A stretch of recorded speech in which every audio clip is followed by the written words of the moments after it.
자신의 얼굴을 본 사람을 끝까지 쫓아 제거한다고 알려진 SCP-096 부끄럼쟁이. 도대체 왜 이러는지는 알 수 없지만 말 그대로 지구 끝까지 쫓아가는 엄청난 집요함 탓에 최강급 괴물인 682를 제외하고는 그 어떤 생명체도 성공하지 못한 것이 바로 부끄럼쟁이의 얼굴 보고 살아남기인데요. 실제로 재단 공식 문서상에도 부끄럼쟁이의 추적은 어떤 물질이나 방법으로도 막을 수 없었다고 깔끔하게 인정할 정도랍니다. 자, 그렇다면 이쯤에서 문득 떠오르는 궁금증 하나. 과연 평범한 생명체라면 갈 수도 또 살 수도 없는 우주에서 부끄럼쟁이의 얼굴을 본다면 살아남을 수 있을까요? 오늘은 재단의 공식 문서와 약간의 과학, 그리고 다량의 내피셜을 통해 여러 궁금증을 알아보는 궁금하다 그 첫 번째 시간. 우주에서 부끄럼쟁이의 얼굴을 보면 어떻게 될까?에 대해서 알아보도록 하죠.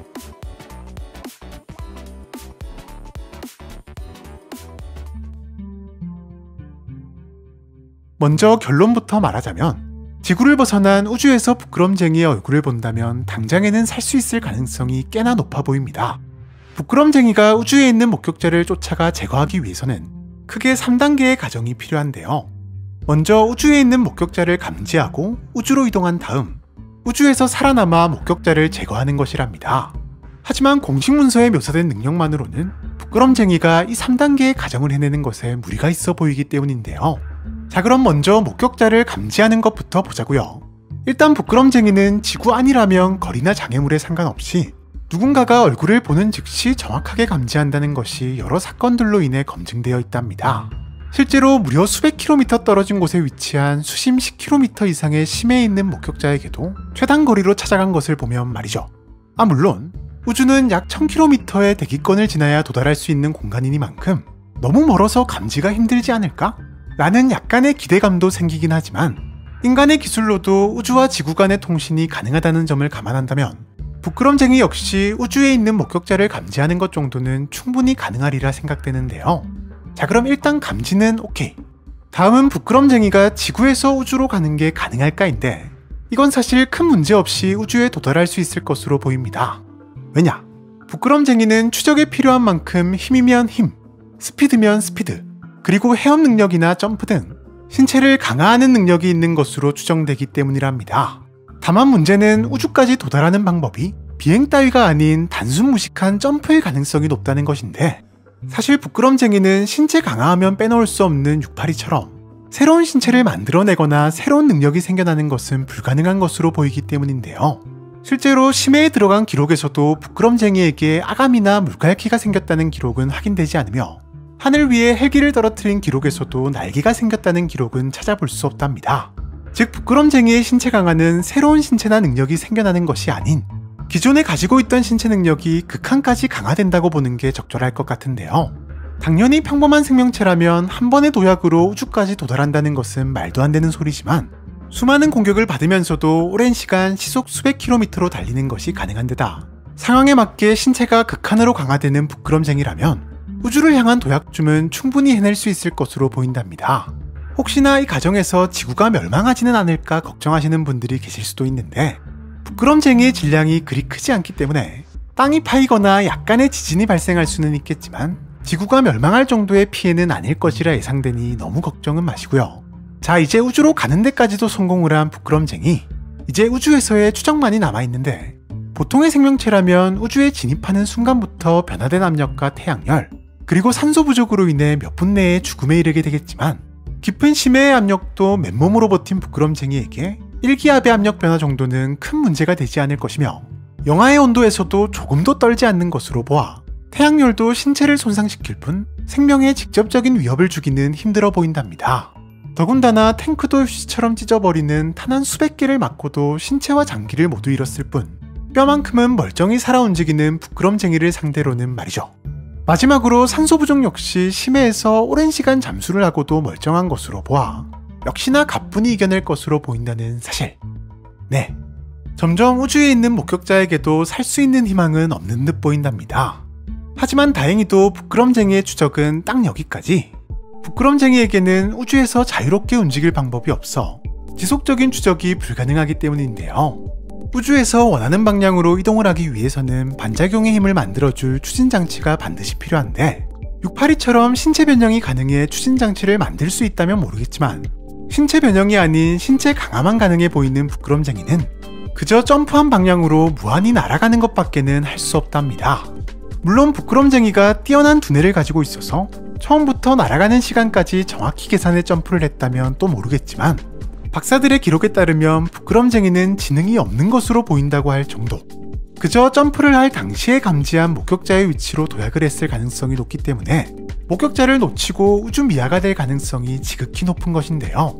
다만 언젠가 우주 쓰레기나 행성 등에 닿아서 추진력을 얻을 수 있는 상황이 된다면 지구로 돌아온 목격자에게 날아와 엄청난 대참사를 일으킬 수도 있기 때문에 우주로 피한다고 해도 영원히 부끄럼쟁이의 추적을 피할 수는 없을 것 같네요. 여기 마치 가면을 쓴 듯한 기묘한 모습으로 해석이 불가능한 메모를 남기며 열심히 연구에 몰두 중인 존재가 있습니다. 네, SCP-049 흑사병 의사인데요. 그가 이렇게나 연구에 매진하는 것은 바로 그가 역병이라 부르는 무언가를 완벽하게 치료하는 방법을 찾아내기 위함이랍니다. 그의 말에 따르면 현재 세상은 끔찍한 역병에 뒤덮여 있으며 일반적인 방법으로는 치료가 불가능한 역병의 치료법을 찾아내는 것이 자신의 사명이라고 하는데요. 치료가 불가능한 역병의 위협에 노출된 세상. 그의 말대로라면 상당히 심각한 상황이지만 문제는 애매한 표현 탓에 그 누구도 역병의 진짜 정체를 모른다는 것. 그래서 준비했습니다. 오늘은 궁금하다 시리즈 2탄. 흑사병 의사가 말하는 역병은 과연 무엇을 의미하는지에 대해서 파헤쳐 보도록 하죠. 많은 사람들은 역병의 진짜 정체에 대해 다양한 추측을 하곤 하는데요.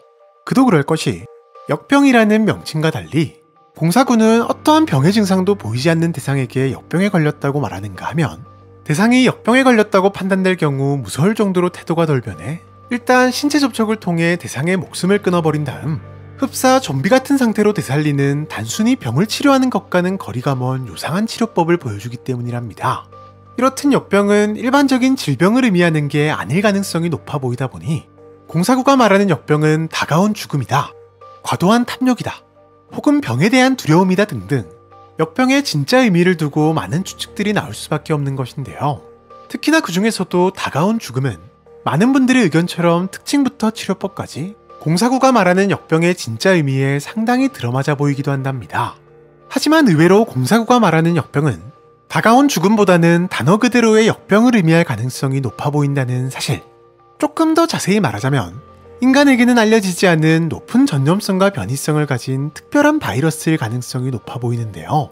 자, 그럼 왜 그렇게 생각하는지 하나씩 살펴보자고요. 먼저 049가 말하는 역병의 특징을 간단하게 정리해보자면, 역병을 일종의 재앙이자 대몰살이라고 표현하는 것으로 보아 역병은 다수의 죽음과 관련 있을 가능성이 높아 보이며, 역병에 많은 사람들이 굴복해왔으며 완벽한 치료법이 개발되기 전까지는 앞으로 더 많은 사람들이 굴복할 것이다 라는 말로 미루어 보아 역병은 과거부터 존재해온 무언가의 가능성이 높아 보인답니다. 또한 역병은 예측할 수 없는 방식으로 존재하고 진행되며 대비하지 않는 자들에게 슬며시 새어드는 기이한 방식을 가지고 있다고 말하는데요. 여기까지를 보고 역병의 다가온 죽음을 대입해보면 죽음은 언제나 많은 사람들이 겪는 것이니 다수의 죽음과도 관련이 있고, 인간이 존재하면서부터 함께 해온 것이니 과거부터 존재해온 것도 맞고, 또 감히 맞거나 예측할 수도 없다는 특징까지도 들어맞는답니다. 게다가 비록 자아를 잃게 만드는 부작용이 있긴 하지만 목숨을 유지시켜주는 049의 특별한 치료법도 역병이 죽음이라면 어느 정도 설명이 되는 듯 보이는데요. 다만 역병을 다가온 죽음이라고 보기엔 결정적으로 한 가지가 걸리는데 바로 전염성이랍니다. 049는 치료를 마친 대상을 보고는 이제 더 이상 역병을 퍼뜨리지 않게 되었다고 말하는가 하면, 또 역병 때문에 인류가 질병과 죽음의 구렁텅이로 되돌아가는 걸 보고만 있을 거냐라고 말하는 등 계속해서 역병이 전염성을 가진 듯한 언급을 한답니다. 하지만 나이나 사고, 그리고 병 같은 다양한 원인이 있을 수 있는 다가온 죽음에 전염성이 있다고 보기에는 조금 애매한데요. 자, 그렇다면 역병이 치명적인 전염병의 원인이 되는 특별한 바이러스, 일명 역병 바이러스라고 생각해본다면 어떨까요?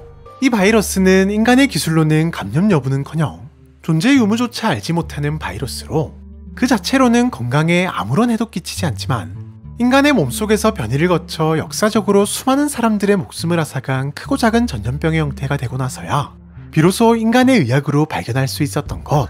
하지만 전염병의 본질을 파악하지 못한 인간들은 그저 변이된 형태의 전염병만 치료하는 게 고작이었고, 그때그때 전염병은 어떻게든 막아냈지만 역병 바이러스는 계속해서 누군가의 몸속에서 새로운 전염병으로 변이되어 꾸준히 인류를 괴롭혀왔던 것인데요.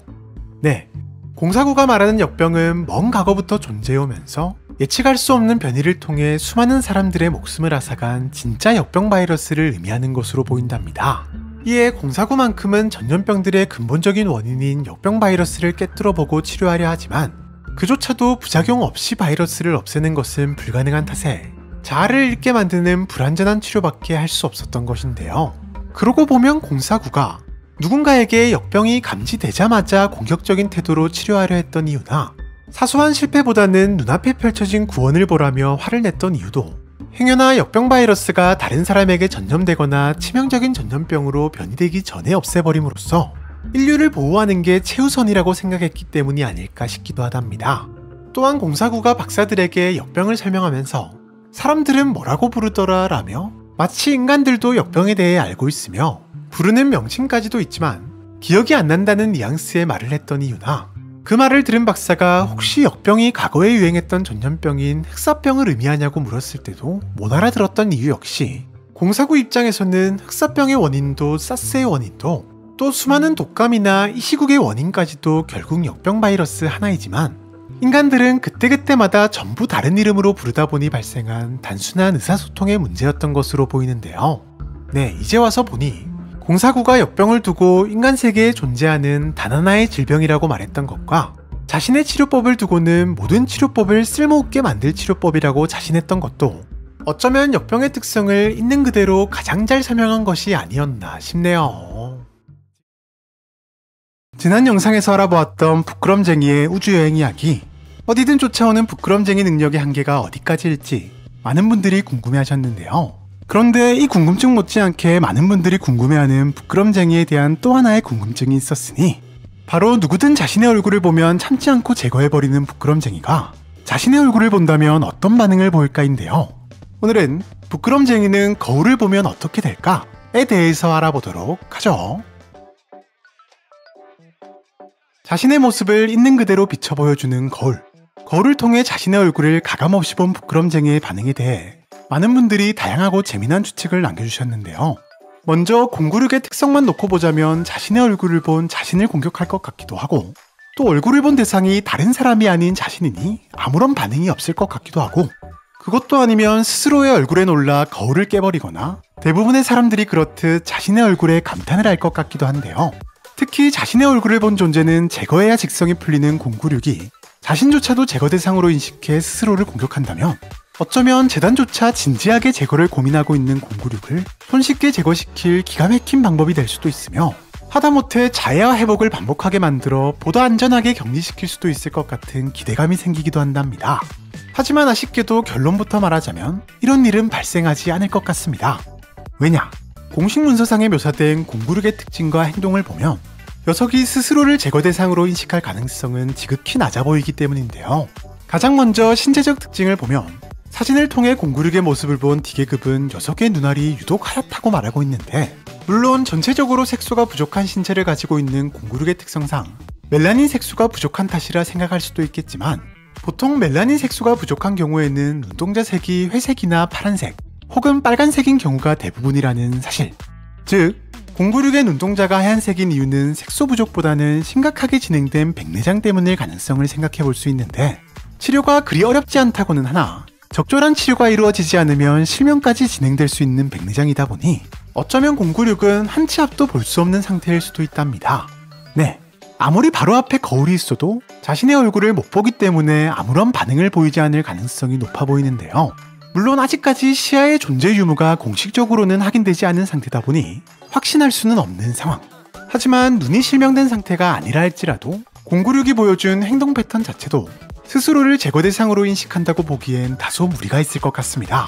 공구륙은 사람의 육안으로는 구분이 불가능한 4픽셀 크기의 사진을 본 사람조차 목격자로 인식해 제거해버리는가 하면, 심지어 내가 인식할 시간도 없이 공구륙의 모습을 알 수 없는 형태로 뒤섞어 보여주는 특수 헬멧을 장착한 기특대 요원들조차 목격자로 인식해 제거해버리는 등 공구륙의 목격자 인식 능력은 상식을 벗어난 수준. 스쳐 지나가듯 보더라도 안전할 수 없는 것인데요. 만약 이런 096이 자신조차 목격자로 인식했다면 수많은 추적 과정에서 차에 달린 거울이나 창문에 비치든 혹은 물이나 건물의 유리, 하다못해 요원들의 헬멧에 비치든 아주 찰나의 순간이라도 자신의 얼굴을 인식할 요소들은 충분히 많았기에 어떤 이상 반응이라도 보였을 테지만 문서 어디에도 096이 스스로를 공격했다는 내용은 없는 것으로 보아 096이 자신만큼은 제거 대상으로 인식하지 않는다고 보는 게 적절할 것 같은데요.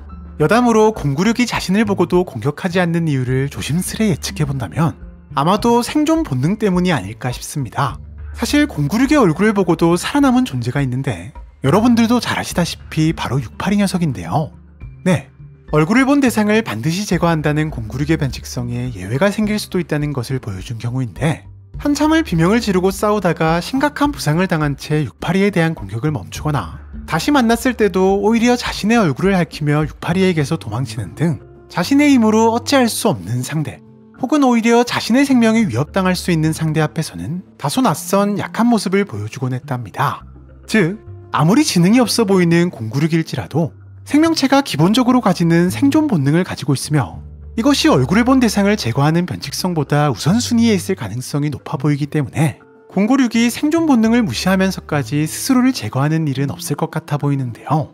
네, 이와 같은 이유들로 인해 부끄럼쟁이에게 거울을 보여주거나 자신의 얼굴이 찍힌 영상이나 사진을 보여준다고 해도 실명된 상태라 못 봐서든 보고도 자신은 제거 대상으로 인식하지 않아서든 부끄럼쟁이가 스스로를 공격할 확률은 상당히 적을 것 같습니다. 다만 얼굴을 가리는 등 누군가가 자신의 얼굴을 보는 것을 꺼려하는 부끄럼쟁이의 특성상 거울에 비친 모습이 다른 사람 눈에 띌 가능성을 없애기 위해 즉시 거울을 깨버리거나 사진을 찢어버릴 것 같기는 하네요. SCP-055를 기억하시나요? 네, 아마도 모두들 기억하지 못하실 텐데요. 055는 항림 또는 자기보호적 비밀이라고 불리는 변칙성을 가진 존재로 쉽게 말해 자신의 존재를 잊게 만드는 특성을 가지고 있답니다. 가령 누군가가 055를 관찰하며 꼼꼼히 기록을 남긴다 해도 딱 뒤돌아서는 순간 내가 뭘 관찰하고 있었는지를 까먹어버리는 것도 모자라 055에 대한 관심 자체가 사라져 기록까지도 방치하게 되는데요. 이렇다 보니 재단 요원들 중에서도 055의 존재를 아는 사람은 극히 드물며 대부분의 요원들이 우연히 055의 문서를 발견하고는 처음 보는 SCP의 존재에 충격을 받지만 충격을 받은 지 몇 초도 지나지 않아 다시 존재 자체를 잊어버리는 웃지 못할 상황이 벌어지고 있답니다. 자, 그렇다면 이쯤에서 살포시 떠오르는 궁금증 하나. 과연 055의 변칙성이 절대적인 기억력을 가진 존재에게도 통할까인데요. 오늘은 궁금하다 시리즈 4탄 완전 기억 능력을 가진 카인이라면 자신의 존재를 기억하지 못하게 만드는 055를 기억해낼 수 있을까? 에 대해서 알아보도록 하죠. 오늘의 주제를 살펴보기 위해 먼저 카인의 완전 기억 능력에 대해 살펴보자면 거의 한 번 보는 것만으로도 모든 정보를 완벽하게 그것도 평생 기억하는 수준의 사기적인 기억력이라고 보시면 될 것 같은데요. 실제로 카인은 800페이지짜리 사전을 단 1분 30초 만에 한 글자도 틀리지 않고 외워 박사들을 놀라게 만들었고 현재는 재단이 가진 어마어마한 양의 자료를 모두 기억하고 있는 재단의 살아있는 백업 디스크로서 활약하고 있답니다. 네, 단순히 기억력이 좋은 수준이 아닌 한 번 본 것은 절대 기억에서 지워지지 않는다고 보는 게 적절할 정도. 정말 카인이라면 055에 대한 기억도 멀쩡히 남아있지 않을까 하는 기대감이 생기는데요. 하지만 정말 아쉽게도 카인조차도 055만큼은 기억하지 못할 것으로 보입니다. 왜냐? 바로 055의 항림적 능력이 작동하는 원리가 기억이 지워지는 것과는 상관이 없는 것으로 보이기 때문인데요. 사실 055 말고도 재단에는 자신의 존재를 숨기는 항림적 능력을 가진 존재들이 있는데 녀석들은 비슷한 듯 하지만 조금씩 다른 원리의 항림적 특성을 가진 것으로 보인다는 사실. 가령 SCP-256처럼 자신의 모습 자체를 인식하지 못하게 만들거나 자신에 대한 자료나 기억을 점차 소멸시키는 방식으로 자신의 존재를 숨기는 녀석이 있는가 하면 자신에 대해 아는 사람을 모두 똑같은 방식으로 죽게 만듦으로써 자신의 존재를 숨기는 녀석도 있답니다. 즉, 자신의 존재를 숨기는 방식에도 여러 가지가 있다는 것을 알 수 있는데요.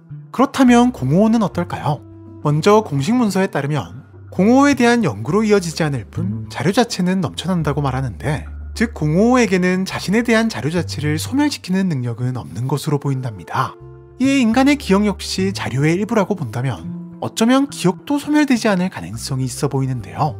그렇다면 공허에 대한 기억이 존재하는데 왜 사람들은 공허의 존재를 떠올리지 못하는 것일까? 바로 공허가 자신과 관련된 기억에 접근하는 것을 막고 있기 때문이 아닐까 싶습니다.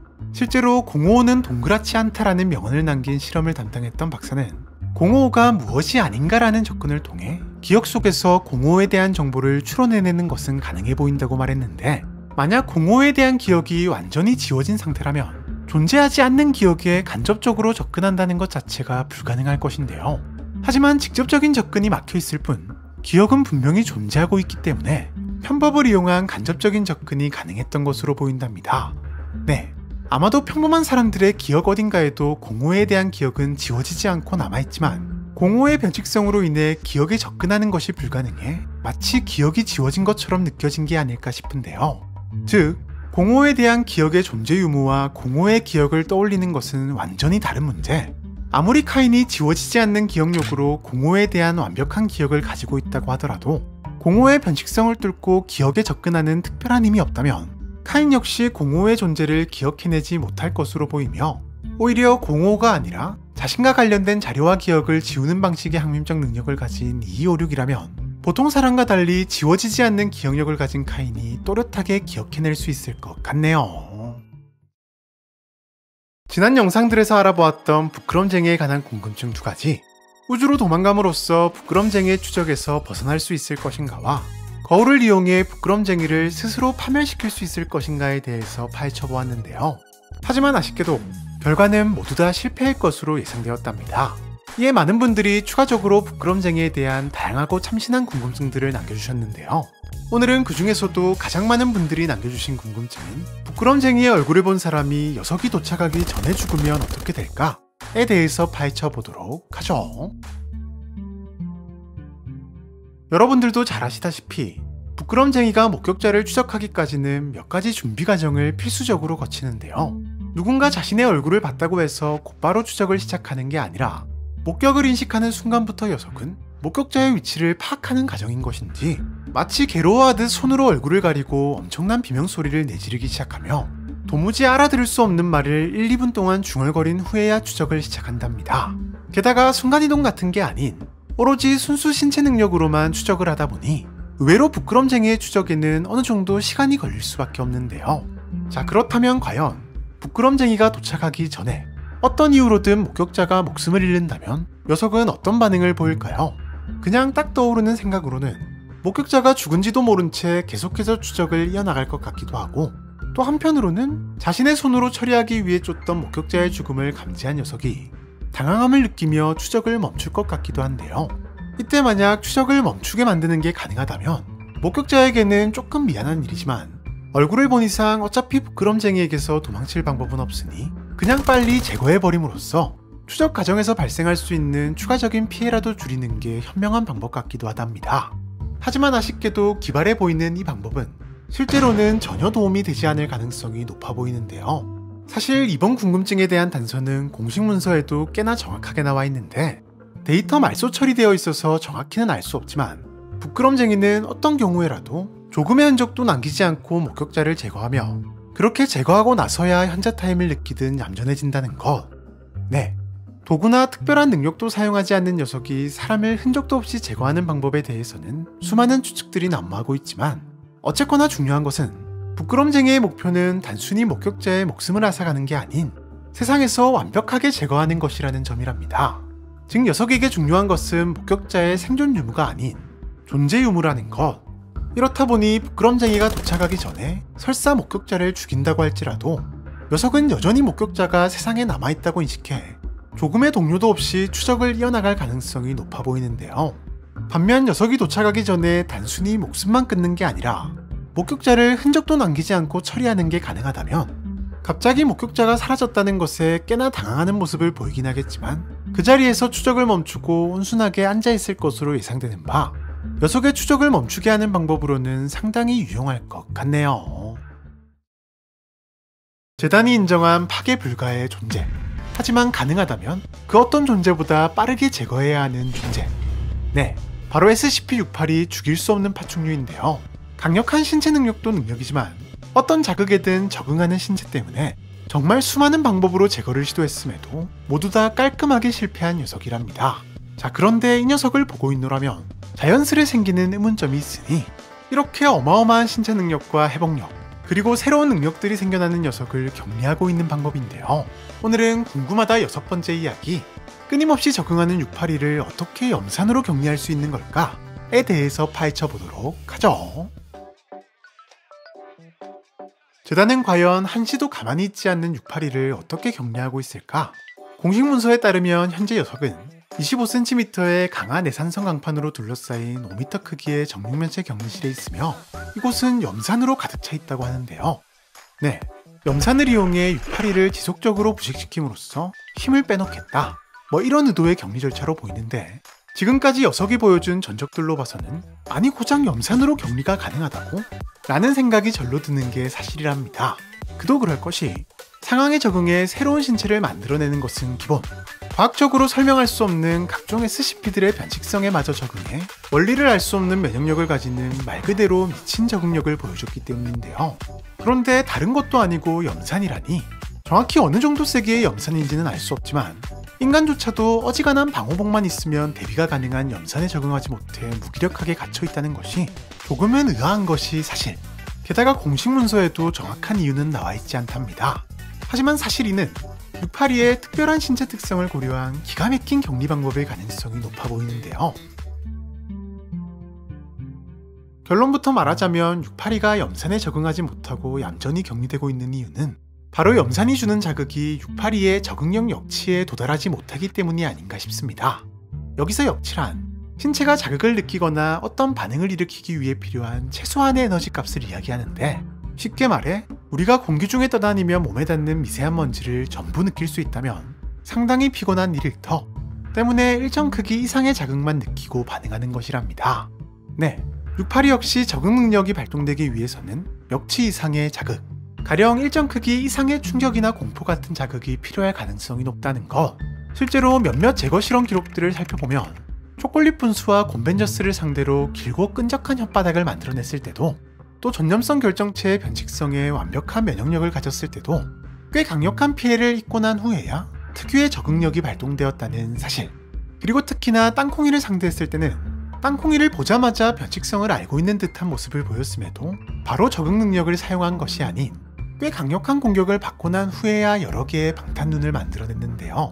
즉 682에게 염산을 견뎌내는 피부를 만드는 것쯤은 사실 너무나도 쉬운 일이지만, 원래부터 682의 역치값이 높아서인지 아니면 워낙에 강력한 자극을 많이 받다 보니 역치값이 상승한 탓인지는 몰라도 염산이 주는 자극만으로는 적응 능력이 발동되는 역치에 도달하지 못해 적응을 하고 싶어도 못하고 있는 상황이 아닌가 싶습니다. 물론 녀석이 염산에 적응을 못한다고 해서 염산으로 제거를 할 수 있는 것은 아닌데, 높은 자극이 필요한 적응 능력과는 별개로 녀석의 회복 능력은 염산 속에서도 발동되고 있기 때문, 공식 문서상으로도 확인되는 것처럼 682는 염산 때문에 몸이 부식되는 와중에도 코 안에 있는 특수기관을 이용해 염산에서 에너지를 얻어 몸을 회복하고 있는데요.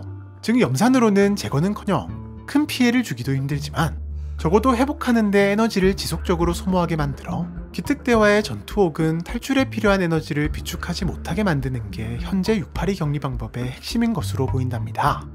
네, 다소 부족해 보였던 염산을 이용한 격리는 크지도 작지도 않은 적절한 자극으로 적응력을 발동시키지 않으면서도 에너지는 소모하게 만들어 녀석을 묶어둘 수 있는 기가 막힌 격리 방법인 것 같습니다. 수많은 변칙적 존재들로부터 세상을 안전하게 지키면서도 동시에 아무도 모르게 격리하고 또 연구하는 SCP-재단. 이런 다양한 활동들을 효과적으로 해내기 위해 재단은 다양한 기술력을 가지고 있는데, 특히 그 중에서도 이 기술들이 없었다면 재단과 세계는 어떻게 됐을까라는 생각이 절로 드는 몇 가지 핵심 기술들이 있으니, 실험과 연구에 필요한 D계급을 안정적으로 공급하는 기술부터 만약의 상황을 대비해 세계와 인류를 복구하는 기술, 그리고 대중에게 재단과 SCP들의 존재를 숨기는 일명 장막 정책을 위한 기억을 소거하는 기술까지 평범한 단체라면 생각지도 못할 특별한 기술들을 가지고 있는데요. 그런데 여기서 기억 소거제를 만들어내는 기술은 기억 소거제의 원료를 제공하는 특별한 존재 때문에 가능하다는 사실을 알고 계셨나요? 네, 바로 아난타세샤라 불리는 SCP-3000이 그 특별한 존재인데요. 녀석은 인간을 집어삼킨 뒤 피부에서 점액을 내뿜는데, 이것을 가공한 것이 바로 기억 소거제의 원료인 Y909랍니다. 이렇듯 온몸에서 기억 소거제를 내뿜는 삼천은 보통 사람이라면 그저 가까이 있거나 직접 관찰하는 것만으로도 극심한 기억 상실 및 기억 왜곡을 경험하게 만드는 강력한 기억제의 능력도 가지고 있는데요. 그렇다면 이쯤에서 드는 궁금증 하나. 오늘은 궁금하다 7번째 이야기. 일반인이라면 누구도 피해갈 수 없는 삼천의 기억 제거 능력이라면 완전 기억 능력을 가진 카인의 기억도 지울 수 있을까? 에 대해서 파헤쳐보도록 하죠. 지난번 05의 경우는 기억을 제거하는 것이 아닌 기억에 대한 접근을 막는 방식으로 작동하는 것으로 추측되는 바, 절대적인 기억력을 가진 카인조차도 기억하지 못할 것이라 조심스레 추측했지만 이번 결과는 확실히 다를 것 같습니다. 네, 카인은 삼천 앞에서도 기억을 잃지 않을 것으로 보이는데요. 이 궁금증을 파헤쳐보기 위해서는 카인의 완전 기억 능력과 삼천의 기억 제거 능력의 원리를 살짝 추측해볼 필요가 있는데, 먼저 카인의 완전 기억 능력부터 보자고요. 아직까지 사람의 기억이 왜곡되거나 잊혀지는 이유에 대해서는 과학적으로 명확히 밝혀진 것은 없지만 많은 연구 결과들을 보면 지속적으로 뇌에서 분비되는 망각을 일으키는 특정 물질 때문이다. 혹은 새로운 기억이 생겨나면서 과거의 기억이 일부 사라지고 섞이기 때문이다 라고 말하는데, 여기서 포인트는 기억은 한순간에 뿅 하고 사라지는 게 아닌 점진적으로 사라진다는 것. 반면 한 번 본 정보라면 아무리 시간이 지나도 톨씨 하나 틀리지 않고 명확하게 기억하는 것이 가능한 카인에게는 망각을 일으키는 특정 물질이 아예 분비되지 않아서든 과거의 기억을 보존하면서 새로운 기억이 생겨나는 것이 가능해서든 보통 사람에게서 발생하는 점진적인 기억의 왜곡이나 소멸 과정 자체가 아예 발생하지 않는 것으로 보이는데요. 물론 단순히 기억이 보통 사람보다 그냥 조금 늦게 사라지는 거 아님? 이라고 생각할 여지도 있습니다. 다만 카인의 기억이 느리긴 하지만 점진적으로 사라진다고 판단되었다면 시간이 갈수록 정확성을 잃어갈 카인을 굳이 재단이 선뜻 자료 백업의 최후의 수단으로 선택할 이유가 없어 보이기에 카인의 완전 기억 능력의 비결은 기억 소멸이 느린 것이 아닌 기억 소멸이 일어나지 않기 때문일 가능성이 조금 더 높아 보이는데요. 자, 그럼 이번엔 삼천의 기억 제거 능력을 살펴보자고요.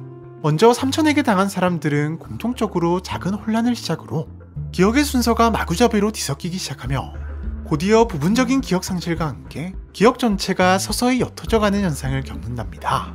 물론 이때라도 도망친다면 기억 상실이나 옅어진 기억 사이로 다른 사람의 기억이 섞여 들어오는 기억 왜곡 정도로 끝나지만 조금만 더 노출돼도 모든 기억이 지워지고 머릿속엔 오직 아난타세샤의 두 눈만이 남아 그저 잡아먹히기만을 기다리는 상태가 된다고 하는데요. 네, 역시나 기억을 한순간에 뿅 하고 없애버리는 것이 아닌 속도가 다소 빠를 뿐 기억이 점진적으로 왜곡되고 소멸되는 것이 보통 사람들이 겪는 망각현상의 흐름과 비슷하다는 사실. 즉 삼천의 기억 제거 능력은 인간이 가진 망각현상을 촉진시키는 방식으로 기억을 제거하는 것일 가능성이 높아 보이는데, 망각현상 자체가 발생하지 않는 것으로 보이는 카인의 경우는 촉진될 게 애초에 없기 때문에 삼천의 영향을 아예 받지 않을 것으로 보이는 바, 삼천을 아무리 가까이서 직접 관찰하더라도 카인의 기억은 멀쩡할 것 같습니다. 여담으로 삼천의 분비물을 이용해 만든 재단의 기억 소거제 역시 기억 제거 방식 자체는 비슷할 것으로 보이기에 카인에게는 통하지 않을 것 같습니다. 아무도 자신을 봐주지 않을 때면 엄청난 속도와 힘으로 사람들의 목을 뽀각해버리는 땅콩이, 이런 특이한 변식성 탓에 극한의 간심충이자 사람들을 전문적으로 사냥하는 무시무시한 괴물로 알려져 있는데요. 그런데 사실 따지고 보면 간심충은 그렇다 치더라도 사람을 전문적으로 사냥한다고 보기엔 쳐다만 봐도 움직임을 봉쇄당하는 특성은 상당히 불리한 입장이라는 사실. 네, 관종이나 인간 사냥꾼이라는 별명은 어쩌면 땅콩이의 행동을 지극히 인간 입장에서 해석하면서 생긴 큰 오해가 아닐까 싶은 생각도 드는데요. 그래서 준비했습니다.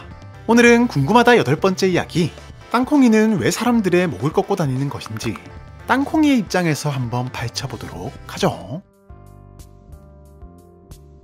인간에 대한 극한의 증오심으로 인간이 보이는 족족 제거해버리는 68이 자신의 얼굴을 본 사람이라면 지구 끝까지라도 쫓아가 제거하는 부끄럼쟁이. 이렇듯 마냥 인간을 해치는 듯 보이는 괴물들도 각자 저마다의 이유를 가지고 있는데요. 그렇다면 땅콩이에게는 어떤 이유가 있는 것일까요?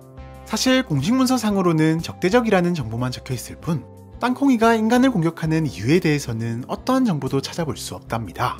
다만 한간에 들리는 소문에 의하면 땅콩이 역시 자신과 달리 자유롭게 움직일 수 있는 인간에 대한 증오심과 목을 꺾을 때 나는 소리인 우두둑이라는 소리가 좋아서 사람들을 해치고 다닌다라고 알려져 있는데요.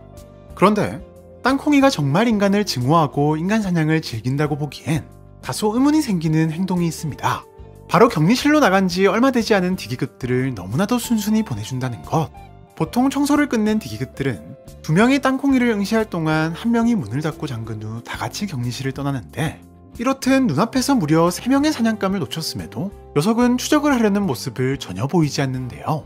더 이상 보는 사람도 없으니 행동도 자유로운 데다 사람의 목을 맨손으로 꺾는 것은 물론 6파리를 상대로도 압도할 힘을 지닌 녀석이 고작 문 하나를 못 부숴서 근처에 있는 사냥감을 보내준다는 것은 다소 이해하기 힘든 것이 사실이며, 설사 문이 너무 단단해서 땅콩이의 힘으로 부술 수 없는 것이라고 치더라도 녀석은 비슷한 사정의 누구와 달리 사냥감이 득실거리는 격리실 밖으로 탈출하기 위한 어떠한 행동도 보이지 않은 채 그저 얌전히 벽을 끓는 듯한 소리만 낼 뿐인데요. 네, 땅콩이는 알려진 바와 달리 의외로 사람들을 해치는데 그리 적극적이지 않으며 그저 근처에 있는 사람들을 공격하는 것이 전부일 뿐이랍니다. 그렇다면 관종이나 사냥꾼 같은 이미지는 전부 땅콩이에 대한 사람들의 오해이며, 녀석은 그저 엄청난 신체 능력을 가진 극한의 쫄보라고 생각해본다면 어떨까요? 뛰어난 신체 능력을 가진 것과 겁이 많은 것은 엄연히 다른 문제. 사실 땅콩이 입장에서 녀석의 변칙성을 생각해본다면 누군가가 자신을 보는 것만으로도 움직이지 못하게 되는 건, 사실 내가 아무리 엄청난 피지컬을 가지고 있다고 해도 엄청난 압박이자 두려움을 느낄 수밖에 없는 상황인 것인데요. 가령 누군지도 모르는 존재 때문에 내 몸이 조금도 움직일 수 없는 상태가 되어버렸고 그 존재가 나에게 무슨 짓을 할지 모른다고 상상해본다면 생각보다도 상당히 공포스러운 상황인 것이 사실. 게다가 만약 여기에 더해 어쩌면 애초부터 땅콩이가 움직이지 못하는 이유가 사람도 극한의 공포를 느끼면 온몸이 얼어붙듯 누군가 자신을 쳐다보는 것 자체가 너무 무서워서 움직이지 못했던 것이라면, 네, 평범한 생명체보다도 훨씬 더 심각한 쫄보 중의 쫄보였다면 땅콩이가 느끼는 공포와 불안감은 훨씬 더 엄청난 상황일 것이 분명하답니다. 하지만 생쥐조차도 궁지에 몰려 생명의 위협을 느낀다면 고양이를 물 수도 있는 법. 게다가 겁이 많은 것과는 별개로 녀석에게는 꽤나 빠른 발과 강력한 힘까지 있으니 두려움에 떨기만 하느니 용기를 내 덤벼볼 만한 것인데요. 즉 녀석이 인간을 공격한 것은 자신의 안전을 확보하기 위해 두려움을 이겨내고 선택한 최후의 발악이었던 것이랍니다. 물론 그렇게 두려웠다면 차라리 도망치지 않았을까라는 생각도 들긴 하지만, 땅콩이 입장에서는 자신을 움직이지 못하게 만드는 존재가 사라지지 않는 이상 언제든 자신을 멈추게 할 주도권을 가지고 있기 때문에 어차피 뭔가를 시도할 거라면 어설프게 도망치는 것보다는 공격해서 쓰러뜨리는 것이 죽음에서 벗어날 확실한 방법이자 추후 자신을 멈추게 만들 대상을 하나라도 줄이는 면에서도 더 나은 선택이라 판단한 것이 아닌가 싶답니다. 또한 굳이 디기급들을 추적하거나 격리실을 탈출하지 않았던 이유도 쫄보 그 자체인 땅콩이 입장에서는 자신에게 죽음의 공포를 줬던 대상들이 제발로 사라지는 것은 굳이 힘들게 두려움을 이겨내고 싸울 필요가 없어지는 오히려 환영할 상황이었기에 추적이나 탈출 없이 그저 얌전히 격리실에 갇혀 벽을 긁으며 지내고 있는 게 아닌가 싶은데요. 네, 어쩌면 땅콩이는 사람들을 증오하거나 제거하는 것을 즐겨서 공격한 것이 아니라 자신의 안전을 확보하기 위한 최후의 발악으로서 공격한 것이며, 안 쳐다본다고 사람들의 목을 꺾은 게 아니라 안 쳐다볼 때만 움직일 수 있는 불리한 상황 속에서 상대가 눈을 깜빡이는 순간이 겨우 한번 찾아온 절호의 기회였기 때문이 아닐까 싶습니다. 물론 진실은 아무도 모르지만 말이죠. 얼마 전 함께 알아보았던 SCP-1111, 어떤 사연을 가지고 있는지는 모르지만 나무에 매달려 경련을 반복하고 있는 정체불명의 남성인 다시이와 그 아래에서 하루 종일 쉬지도 않고 그를 지키고 있는 괴물백구 다시1의 이야기였답니다. 그런데 이 둘을 보고 있노라면 도대체 둘은 무슨 관계이며 왜 이렇게까지 철저하게 지키고 있는 것인지, 또 다시이는 왜 가까이 접근한 사람에게 환영하는 듯한 반응을 보인 것인지 등등 여러 궁금증들이 자연스레 생기는데요. 그래서 준비했습니다. 오늘은 궁금하다 9번째 이야기, SCP-1111-2의 밧줄을 끊으면 어떻게 될까?에 대해서 파헤쳐보도록 하죠. 가까이 접근하지만 않는다면 마치 동상처럼 얌전히 앉아있지만, 누군가 다시이에게 접근하려 하면 엄청난 신체 능력을 발휘해 제거해버리는 다시1. 딱히 위협적인 행동을 보이지 않는 대상까지도 길을 쓰고 막는 녀석을 보고 있자면 다시 이에게 완전히 접근하는 데 성공하면 무슨 일이 생길지 괜시리 궁금해지는데요. 여기에 더해 평소에는 꿈틀거릴 뿐 아무런 움직임도 보이지 않던 다시이가 디기급이 상당히 가까이 접근했을 때는 두 팔을 활짝 벌려 환영을 하는 듯한 특이 반응을 보인 것으로 보아 다시일과 달리 다시이는 누군가가 자신의 밧줄을 해방시켜주기를 바라고 있는 것으로 보이는 바, 밧줄을 끊거나 푸는데 성공한다면 특별한 일이 발생하는 것은 거의 확실해 보인답니다. 자, 그렇다면 과연 무슨 일이 발생할까? 결론부터 슬쩍 말하자면 아마도 1111의 모든 변칙성이 사라지지 않을까 싶습니다. 이는 다시일과 다시이의 평소 반응을 보면 어느 정도 예측해 볼 수 있는데요. 먼저 지속적으로 꿈틀꿈틀 경련을 하는가 하면 가끔 숨 넘어가는 소리도 내는 다시이는 밧줄에 목이 매달린 상태임에도 완전히 죽은 상태는 아닌 것으로 보이는데, 물론 이미 목이 매달린 상태라 살아있다고 보기도 힘든 상황. 네, 아마도 죽은 신체에 성불하지 못한 영혼이 묵혀있는 상태가 아닌가 싶답니다. 게다가 특히 눈여겨볼 점은 다시일과 가까울수록 경련이 격렬해지며 반대로 다시일과 멀어지면 경련이 멈춘다는 것인데, 즉 다시이의 영혼이 이승을 떠나지 못하고 있는 이유가 다시일과 상당히 밀접한 관련이 있는 것으로 보이는데요. 반면 다시일은 발견 이후 단 한 번도 먹거나 자는 것이 관찰되지 않은 것은 물론 모든 공격이 통과해버리는 무형의 비물질적 존재인 것으로 추정되는 바, 이미 죽은 상태, 즉 영혼이 실체화된 상태인 것으로 보이는데, 역시나 주목할 만한 점은 다시일의 덩치와 몸의 선명도, 그리고 모든 신체 능력이 다시와의 거리가 멀어질수록 현저히 약해지는 것으로 보아 다시일의 존재 이유이자 힘의 원천 역시 바로 다시이인 것으로 보인다는 것. 네, 서로가 서로 때문에 이승을 떠나지 못하고 있으면서 한쪽은 누군가가 밧줄을 풀어주기를 바라고 또 한쪽은 밧줄을 풀기는커녕 접근조차도 거부하고 있는 상당히 모순적인 상황이랍니다. 그런데 이 모든 것이 서로를 향한 넘치는 사랑 때문에 생긴 오해가 만들어낸 상황이라고 생각해본다면 어떨까요?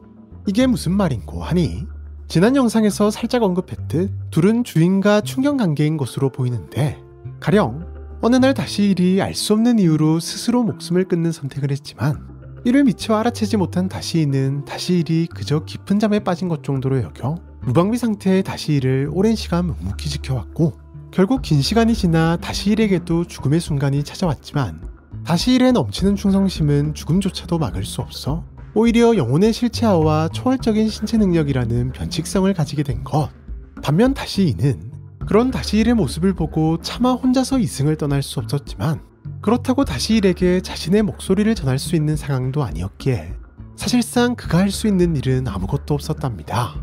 네, 다시이가 잠에서 깨어나기만을 기다리며 무방비 상태의 다시이를 지키기 위해 접근하는 모든 존재를 공격하는 다시일과 하루빨리 자신의 상황을 다시일에게 전할 수 있도록 누군가가 밧줄을 풀어주기만을 기다리는 다시이의 동상이몽이 지금까지 이어져 온 게 아닌가 싶은데요.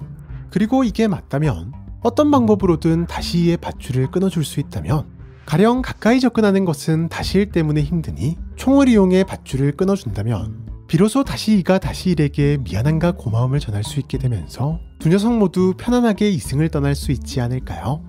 네, 어쩌면 지금의 답답한 상황에서 벗어날 수 있는 유일한 방법인 것 같기도 한데요. 물론 재단의 목적은 연구를 통해 SCP의 변칙성을 파헤치는 것이지 무조건 무력화시키는 것은 아니기 때문에 무력화 가능성뿐만 아니라 혹시 모를 돌발 상황이 생길 우려가 있는 이 방법을 시도할 것 같지는 않아 보이지만 말이죠. 공식 문서만으로는 알 수 없는 SCP들에 대한 다양한 궁금증을 공식 문서에 남겨진 단서와 다량의 뇌피셜, 그리고 약간의 과학을 통해 알아보는 시간인 궁금하다 시리즈. 여러분들의 관심과 사랑 덕에 벌써 10번째 궁금증을 맞이하게 되었는데요.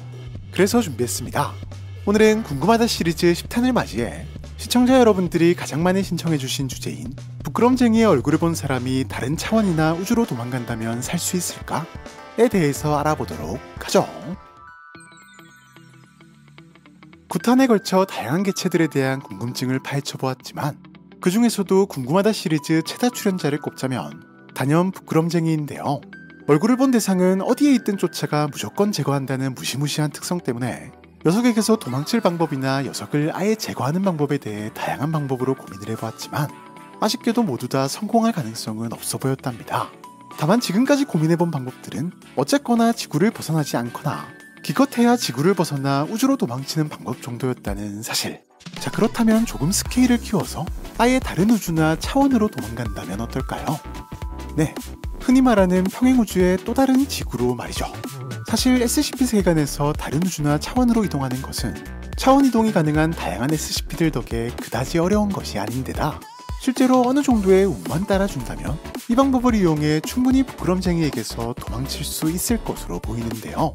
일단 궁극적으로 목격자의 존재를 완전히 삭제하는 게 목표인 부끄럼쟁이의 특성만 생각해봐도 탐지나 추적이 불가능한 영역인 아예 다른 차원으로 가버린다면 목격자가 세상에서 사라졌다고 판단, 추적을 멈출 가능성이 높아 보이며 설사 부끄럼쟁이가 차원을 넘어서는 미친 탐지 능력을 가지고 있다고 해도 다른 차원으로 가기 위해선 필수적으로 차원 이동 능력이나 특별한 도구를 사용해야 하는데 앞서 살펴보았던 녀석은 신체 능력 강화 정도만 가능한 것으로 보이니 자체적인 차원 이동은 아마도 불가능할 것이며 지능도 거의 없는 것으로 추정되니 도구를 쓰는 것도 불가.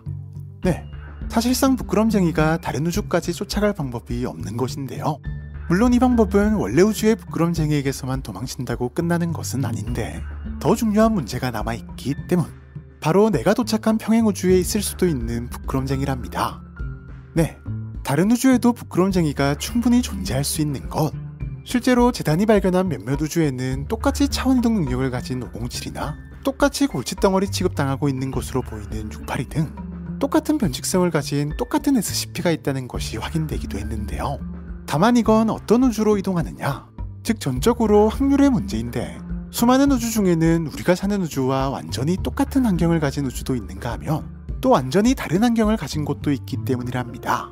실제로 재단이 발견한 또 다른 우주에는 사람 대신 고양이만 한가득 있는 우주부터 세상 모든 것이 죽어있는 우주나 반대로 죽음 자체가 사라진 우주, 심지어는 SCP 재단이 없는, 아니 애초에 SCP라는 것 자체가 없는 우주도 있었는데요. 즉 부끄럼쟁이가 애초에 없었던 우주나 이미 제거된 우주에 도착할 확률도 충분히 있다는 것이랍니다. 또한 SCP-1437 통칭 다른 곳으로 통하는 구멍을 통해 발견한 문서에서 알 수 있었듯 같은 SCP 재단이라도 어떤 우주에서는 종교 집단의 모습으로 또 어떤 우주에서는 영리기업의 모습으로 존재하기도 했던 것처럼 다른 우주에 존재하는 나는 용사의 삶을 살고 있을 수도 혹은 D계급의 삶을 살고 있을 수도 있는 것인데 이는 부끄럼쟁이도 마찬가지. 설사 내가 도착한 우주에 부끄럼쟁이가 있다고 하더라도 얼굴을 봐도 공격하지 않는 혹은 나보다 약한 신체 능력을 가진 다른 특성과 변칙성을 가진 부끄럼쟁이가 있을 수도 있는 것이랍니다.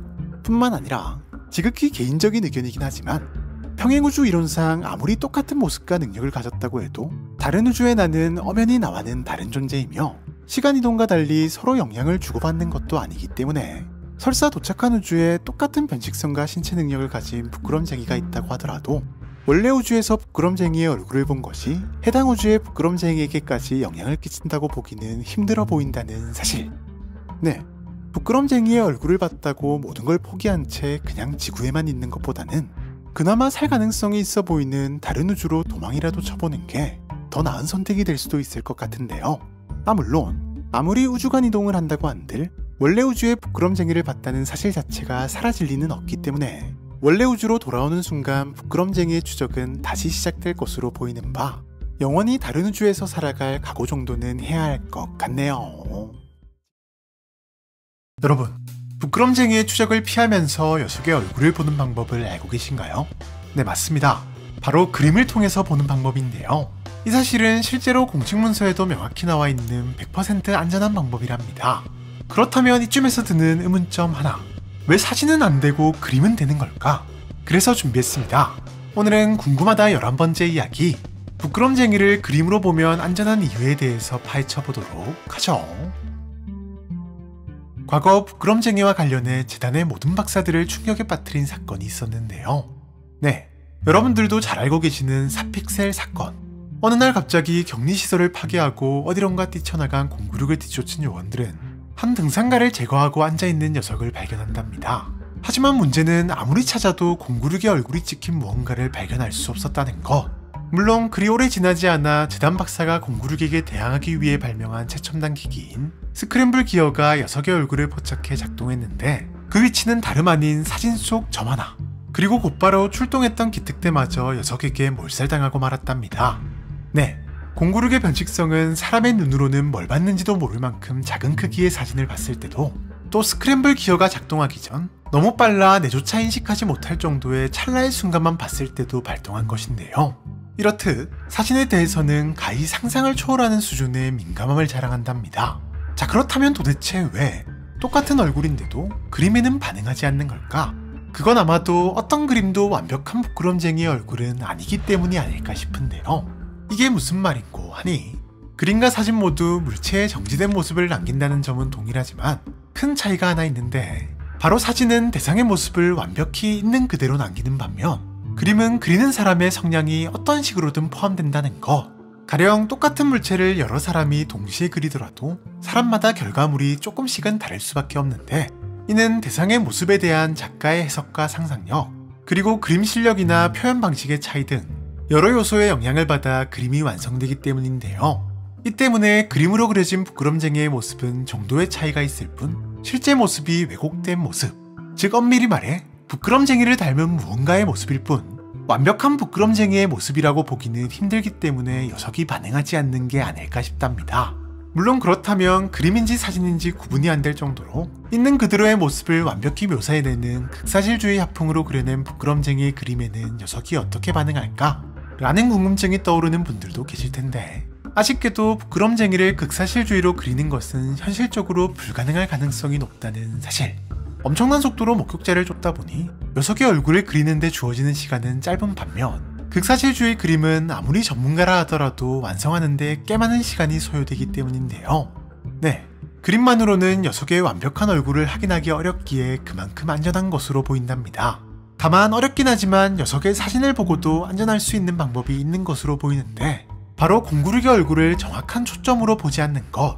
물론 아직까지 공구르기의 변칙성이 발현되는 구체적인 메커니즘은 밝혀지지 않았지만 등산가의 죽음을 통해 어느 정도 힌트를 얻을 수는 있는데, 먼저 뇌가 녀석의 얼굴을 인식하는 것과는 무관하게 눈이 녀석의 얼굴을 인식했는지의 유무가 중요하며, 이때 단순히 시야 안에 들어와 있는 것이 아닌 녀석의 얼굴을 정확한 초점으로 봐야 한다는 것인데요. 만약 단순히 시야 안에 녀석의 얼굴이 들어와 있는 것만으로도 변칙성이 발현되었다면 이미 사진을 찍을 때부터 시야 안에 공구르기 있었으니 그 자리에서 제거되었어야 하며, 아니라면 최소한 사진을 인화했을 때 혹은 액자에 넣을 때 등등 단순히 시야 안에 녀석의 얼굴이 들어온 경우는 많았을 것이기에 이미 제거되고도 남았어야 한답니다. 하지만 최소 10년 이상을 아무 일도 없이 지냈다는 것은 단순히 시야 안에 들어오는 것은 녀석의 변칙성 발동 조건이 아닐 가능성이 높다는 의미. 그런데 4픽셀의 공구류, 다시 말해 사진 속 점이 유독 등산가의 눈에 띈 그날 녀석의 변칙성이 갑자기 발동되었다는 것은, 그가 사진 속 점을 집중해서 본 순간 너무 작아 차마 그것이 무엇인지 내는 인식하지 못했지만 눈의 초점은 정확히 공구르기에 맞춰졌고, 그 때문에 공구르기의 변칙성이 발동되어 무참히 제거당한 것으로 보이기 때문인데요. 네, 이러나 저러나 공구르기의 완벽한 얼굴을 안전하게 볼 방법은 세상에 존재하지 않는 것 같네요. 끝이 없는 회복과 적응하는 능력으로 박사들의 골머리를 썩게 만드는 존재 SCP-682. 그런데 이런 녀석의 변칙성을 잠시나마 무력화시킨 유일무이한 아이템이 있었으니, 네, 바로 기억소거제인데요. 물론 완벽하게 무력화시키지도 못한 데다 변칙성이 무력화되는 정확한 원리도 알 수는 없었지만, 기억소거제가 어떤 방식으로든 변칙적인 존재들에게도 통한다는 사실만큼은 확실하게 알 수 있었답니다. 자, 그렇다면 이쯤에서 떠오르는 궁금증 하나. 인식 혹은 기억력과 관련 있어 보이는 변칙성을 가진 존재에게 기억소거제를 사용하면 어떻게 될까? 오늘은 오랜만에 돌아온 궁금하다 시리즈 12탄 부끄럼쟁이와 기억소거제의 대결에 대해서 알아보도록 하죠. 둘째가라면 서로일 만큼의 집요함으로 목표물이 세상 어디에 있든 쫓아가 제거해버리는 부끄럼쟁이. 여러분들도 잘 아시다시피 녀석의 집요함을 발동시키는 버튼은 실물이든 사진이든 영상이든 누군가가 자신의 얼굴을 보는 것인데요. 그렇다면 만약 부끄럼쟁이가 목표물에 도달하기 전에 기억소거제를 이용해 누군가가 녀석의 얼굴을 봤다는 사실을 기억하지 못하게 만든다면 어쩌면 녀석의 추적을 멈추게 할 수도 있지 않을까? 이 궁금증에 대한 답부터 말하자면 가능성이 충분히 있어 보입니다. 다만 이때 중요한 것은 기억소거제를 어느 쪽에 사용하느냐인데, 사실 부끄럼쟁이에게 기억소거제를 사용하는 것은 그리 도움이 되지 않을 것으로 보이며 반드시 목격자의 기억을 지워야지만 성공적으로 녀석의 추적을 멈출 수 있다는 사실. 이는 녀석의 변칙성의 메커니즘, 즉 작동 방식을 살펴보면 추측이 가능한데, 특히 눈여겨볼 점은 바로 녀석이 목격자를 처리하는 방법. 녀석은 자신의 얼굴을 본 사람을 흔적도 없이 세상에서 완벽하게 없애고 나서야 비로소 얌전한 상태가 되는데, 이 말인즉슨 녀석이 추적을 멈추는 데 있어 가장 중요한 요인은 자신의 얼굴에 대해 아는 존재의 유무라는 것인데요. 즉, 추적 중인 부끄럼쟁이의 기억을 먼저 지워 추적 중인 사실을 잊게 만든다 해도 정작 녀석의 얼굴을 아는 사람이 존재한다는 사실은 변하지 않기 때문에 곧바로 다시 추적을 시작할 가능성이 상당히 높아 보인답니다. 하지만 반대로 목격자의 기억을 지운다면 부끄럼쟁이의 얼굴을 아는 존재가 사라지게 되는 것이니 녀석 입장에서도 추적할 대상이 사라졌다고 여겨 얌전해질 가능성이 높아 보이는 것인데요. 다만 여기서 문제는 과연 녀석이 목격자의 기억에 반응하는 것이 맞는가랍니다. 예를 들어 과거에 발생한 스크램블 기어 사건을 보면 사람의 뇌가 부끄럼쟁이의 얼굴을 차마 인식하지 못할 정도로 아주 짧은 순간 녀석의 얼굴을 본 경우에도 녀석은 귀신같이 알고 요원들을 공격했으며, 사픽셀 사건에서도 마찬가지, 역시나 뇌가 녀석의 얼굴을 인식하지 못할 정도로 아주 작은 크기의 사진을 본 경우에도 녀석은 여지없이 반응을 했는데요. 네, 이 경우 목격자가 녀석의 얼굴을 인식하지도 못했는데 녀석의 얼굴에 대한 기억이 있을 수 있나? 라는 의문이 생긴답니다. 하지만 목격자들이 인식하지 못했을 뿐 분명 기억을 가지고 있을 가능성은 상당히 높다는 사실. 이게 무슨 말인고 하니, 가령 납치 사건 현장에 목격자가 여럿 있었음에도 아무도 차량 번호를 기억하지 못해 사건을 해결하지 못하던 도중 체면 수사를 통해 목격자의 기억에서 차량 번호를 추적, 결국 앞 세 글자를 떠올리는 데 성공하면서 사건이 해결된 경우가 있었는데요. 즉, 이처럼 뇌가 어떤 물체를 인식하거나 구분하는 것과는 별개로 우리의 눈이 실시간으로 관찰한 정보들은 뇌의 신경세포 어딘가에 저장되기 마련인데, 스크램블 기어를 쓴 요원들도 마찬가지, 너무 순식간이라 인식하지 못했을 뿐 요원들이 부끄럼쟁이의 얼굴을 본 것은 분명한 사실이기 때문에 요원들의 뇌세포 어딘가에는 녀석의 얼굴에 대한 정보가 남아있었던 것. 반면 부끄럼쟁이는 특유의 변칙성으로 이러한 숨은 기억마저도 포착하는 것이 가능해 요원들을 공격했던 것으로 보인답니다. 네, 이처럼 녀석은 자신의 얼굴에 대한 기억에 민감하게 반응하는 것으로 보이며, 그렇기에 기억을 완전하게 제거하는 기억소거제라면 녀석의 추적을 피하는 데 효과가 있을 것 같네요.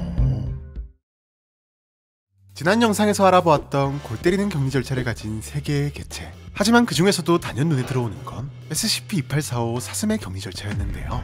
네, 106과 2301이야 변칙적 특성 때문에 복잡하고 번거로운 격리 절차를 할 수밖에 없다고 해도, 사슴은 솔직히 격리를 잘 모르는 우리가 봐도 아니 이걸 도대체 왜 싶은 생각이 드는 연극과 음악, 그리고 비윤리적인 요상한 의식 등등 격리의 효과와는 전혀 상관이 없어 보이는 것들이 대부분이었답니다. 실제로 녀석의 격리 절차에 대해서는 수많은 재단 요원들조차도 우리와 똑같은 의문을 가질 정도이며, 어떤 이는 명명백백하게 멍청한 짓이라며 비난을 했을 정도라고 하는데요. 자, 그렇다면 도대체 왜 이런 의미도 효과도 알 수 없는 격리 절차를 수많은 사람들이 그 고생을 해가며 하는 걸까? 이에 대해서는 많은 분들이 사슴의 입장에서 재미난 댓글들을 남겨주셨는데, 사실 이와 관련된 내용은 2845의 공식 문서에 첨부된 한 격리자문위원회 입장문에서 어느 정도 힌트를 찾아볼 수 있답니다. 그가 내놓은 답변은 바로 사슴을 일정한 의식 속에 가두기 위함으로 일반적인 격리 절차의 접근법과는 근본적으로 큰 차이가 있는데요. 보통 격리 절차라고 한다면 과학의 근거에 개체의 특성과 변칙성을 다방면으로 고려한 다음 개체의 탈출 혹은 노출을 막거나 변칙성이 부정적인 영향을 끼치지 않게 관리하는 방향으로 설계되지만, 생각만으로 모든 것을 변형시키는 능력을 가진 사슴에게는 이런 것들이 아무런 의미가 없었답니다. 네, 암만 특성과 변칙성을 고려해도 과학적으로는 감히 녀석을 억제하거나 가둘 방법은 존재하지 않았던 것. 하지만 그렇다고 마냥 손 놓고 있을 수는 없기에 재단은 어떻게든 방법을 찾으려 했고, 그것이 바로 재단이 이례적으로 외부의 손을 빌려 만든 6개의 의식인 것인데요. 그렇다면 이쯤에서 드는 의문점 하나, 과연 이 의식이 진짜 믿을 만한 어떤 효과를 가지긴 할까? 대개 의식이라고 하면 과학이 발전하지 않았던 먼 과거, 특정 집단이나 종교에서 행해져 온 것으로 의식에 참여하지 않는 사람들이 보기엔 도무지 이해할 수 없고 비윤리적인 행위도 가득한데, 더 문제는 그러한 의식을 만든 이들조차 대부분 명확한 효과나 근거를 제시하지는 못한다는 것이랍니다. 실제로 사슴의 격리 절차를 만든 자문위원 역시 각 격리 절차가 어떤 의미와 효과를 가지는지에 대한 직접적인 설명보다는 그저 까다로운 기준을 따라 행동한다면 어떤 목적을 이룰 수 있다는 간절한 믿음은 의식행위에 권능을 부여하게 되며, 현재도 그 권능을 통해 사슴으로 하여금 의식을 치르는 사람들에 의해 자신이 제압당한 상태라고 믿게끔 만들어 두었다 라며 두리뭉실하게 격리 절차를 설명할 뿐이라는 사실. 강력한 믿음을 동반한 반복적인 의식을 통해 사악한 신을 멈추게 하는 데 성공했다. 글쎄요, 변칙 해체조차 과학적으로 증명하려는 재단이 수긍했다고는 믿기 힘든 설명이 아닌가 싶은데요. 차라리 개인적인 생각으로는 사슴이 가둬진 상태라기보다는 필멸자가 감히 상상도 할 수 없는 오랜 시간 동안 아무런 위협이나 자극 없이 살아왔을 녀석이다 보니 미약한 존재들이 하는 일종의 쇼가 신기해서 그저 지켜보고 있는 상태일 가능성이 더 높다면 모를까 말이죠. 하지만 그럼에도 불구하고 재단이 이런 허무맹랑해 보이는 격리 절차를 유지하는 이유, 조금 더 정확히는 유지할 수밖에 없는 이유는 바로 원리가 무엇이 되었든 적어도 이 의식들이 시작된 이후로 지금까지는 녀석이 얌전하게 있는 것은 분명한 사실이기 때문이랍니다. 세계 멸망을 일으킬 수 있는 존재를 상대로 무력 제압부터 과학 등 자신들이 지금껏 사용해온 방법이 단 하나도 통하지 않는 상태에서 지푸라기라도 잡는 심정으로 찾아낸 유일하게 효과를 보이는 방법이기 때문에 이 의식들이 실제로 어떤 원리로 효과를 나타내는 것인지, 애초에 진짜 이 의식 때문에 녀석이 얌전해진 게 맞는지 따위는 상관없이 그저 앞으로도 쭉 효과가 있기를 바라는 심정으로 격리에 임하고 있는 것일 가능성이 높아 보이는데요. 이렇다 보니 실제로는 의식 한두 개쯤은 빼거나 다른 의식을 하더라도 격리에는 전혀 문제가 없을지도 모르지만, 만에 하나 그 변화로 인해 사슴의 행동에도 변화가 생길 것이 두려워 절차의 추가나 축소는 물론 단 하나의 실수조차 용납하지 않은 채 현재의 격리 절차를 묵묵하게 이어나갈 수밖에 없는 것이 아닐까 싶네요. 부디 아무 일도 생기지 않기를 바라며 말이죠.